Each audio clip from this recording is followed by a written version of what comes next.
अपने पसंदीदा शो के फुल एपिसोड देखने के लिए अभी डाउनलोड करें दंगल प्ले ऐप।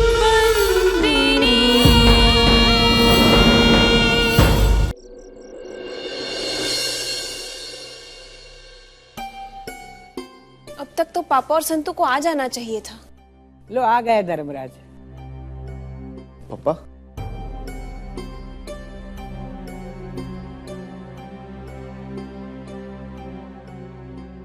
मैंने वनराज से बात की और उसने सारंग ने मूंगी का लगन करने से ना पाड़ी।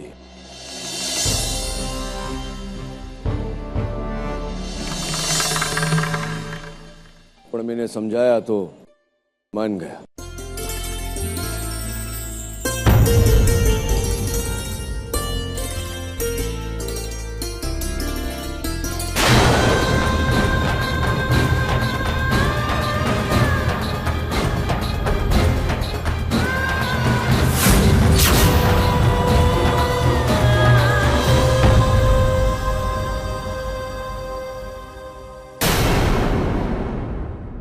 इतने दिख रहा मैंने वर्षों पहले एक भूल की थी। तूने बोला था ना कि दो प्रेम करने वालों को अलग अलग नहीं करना चाहिए। आज मैंने अपना भूल का सुधार किया।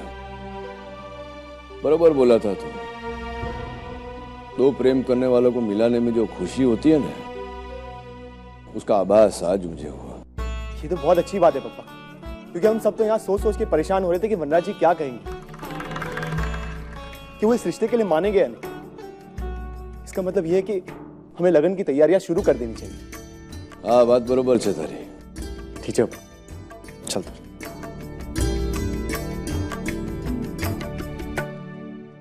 ए वाह,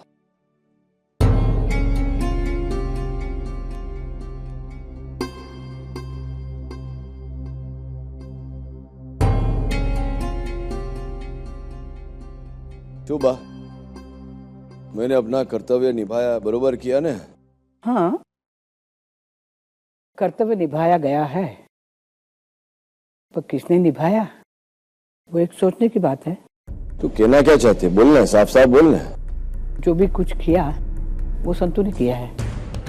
तूने और मैंने कुछ नहीं किया। हाँ बेटा, मैं सिर्फ मूंगी और सारंग की बात नहीं कर रही। इस घर में जो भी चमत्कार हुए, जो भी बुराई उम्मीद कही है ना, वो संतू के कारण है, केवल संतू के कारण। हाँ बेटा, बहुत कड़वी बातें उसने मुझे कही है, ताकि वो कड़वी बातें मैं तुझे कहूँ और तू ये सब बुराइयां दूर करे। और ऐसा ही हुआ। हम सबकी नजरों में बुरी होकर उसने इस घर की बुराइयां दूर कर दी है। खेमे उसकी सखी बहन है, तो भी उसके अपराध को सामने लाकर उसने तोरल के भावी संतान को बचा लिया है। मौलिक और संदीप के काले करतूत सामने लाई है वो, और शशांक को अपनी बेटी को मिलने की आजादी दी है। ये किसने किया बेटा? किसके कारण हुआ? संतू के कारण। इस घर को बांटने वाली लकीर को मिटाया तूने, तो ये प्रेरणा दी किसने? संतू ने। दो प्यार करने वाले प्रेमी को मिलाया किसने? संतू। 10 साल में ये घर तो खंडहर हो गया था। ये खंडहर को घर बनाया संतू। तो खुशी की बात तो ये है कि इस घर का मालिक है, तो 10 साल से अकेलेपन में जी रहा था, वो आज वापिस आया। ये किसने किया? संतू ने। हाँ, बरोबर बोलती है तू। इस घर का एक बेटा आज लौटा, पर वो संतू के कारण इस घर ने जो बेटा खोया है हमेश के लिए, उसका क्या बात। मानता हूं कि ये घर में सुधार ला भी हो, पर इस घर को खंडहर बनाने में उसी का हाथ था कि नहीं? हाँ, मानता हूं कि आप 10 वर्ष पछी में लौटा, पर 10 वर्ष पहला मुझे अंधेरे में ढकेला किसने? उसी ने बा, संतू ने। एक कहावत है बेटा, सुबह का भूला हुआ शाम को घर लौटा है, इसे भूला नहीं कहते। ना बा, जो रास्ता भूल जावे ने उसको क्षमा मिल सकती है, पर जिसने पोते खोटी राह चुनी होवे ने वो तो अपराधी ही होता है।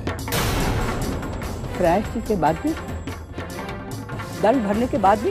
हाँ, प्रायश्चित करने के बाद भी यानी दंड भुगतने के बाद भी, क्योंकि कोई बात ऐसी होती है बात जिसका ना प्रायश्चित होता ना दंड। वो भले 10 वर्ष कारागार में काट के आई हो, पर आज भी वो मेरी नजर में अपराधी है। तू कितनी बार कह चुका है कि संतू अर्जुन को नहीं मार सकती, तो फिर जो उसने अर्जुन की हत्या की तो वो अपराधी है, और नहीं भी की तो सच छुपाने का अपराध उसने किया है, यानी ये अपराध मैं कभी क्षमा नहीं करूंगा। रुके मालिक। शू बोली तू? मालिक, क्योंकि तेरा न्याय देख के मैं तुझे धर्मराज तो नहीं कह सकती। क्यों? हवे शू कर्યું मैं? क्या न्याय किया मैंने? अन्याय किया है तूने। जीते ने गलती की, तूने उसको सजा दी। सजा पूरी करने के बाद तू उसे वापस घर ले आया। कद्दू ने भूल के उसे तूने माफ कर दिया और वापस घर ले आया। तरू का भी ऐसा ही हुआ, थोड़े दिन के बाद तू उसको भी वापस ले आया। और मौलिक सजा भुगतने गया है, वो पूरी हो जाएगी तो उसे भी माफ कर देगा और वापस घर ले आएगा। बीरबा, सूरज, खेमी, सब कुछ मैं ऐसा ही किया ना, सिर्फ तू एक को माफ नहीं कर सकता। हाँ? वो है संतू। क्यों? ऐसा क्यों? ये अन्याय नहीं। जेल की सजा तो वो काट के आई है, पर इस घर की नफरत सहन करके वो दूसरी सजा काट नहीं रही, वो सबका भला करने जा रही है। और कुछ समझने को भी गया नहीं। इंसाफ की देवी की आंखों पर पट्टी बांधी हुई होती है और उसके हाथ में तराजू जो सब बरोबर तोलता है। न्याय उस देवी की आंखों में नहीं, उसके हाथों के तराजू में होता है। पर आपका तराजू वो जादू खो चुका है मालिक, जहां एक पाप कई पुण्यों पर भारी है। इंसान की एक गलती तो फिर सारे अच्छे काम को खत्म कर देती है, मिटा देती है। मेरी नजरों में वो न्याय नहीं है, इसीलिए तू मेरे लिए धर्मपुर का मालिक है, धर्मराज नहीं।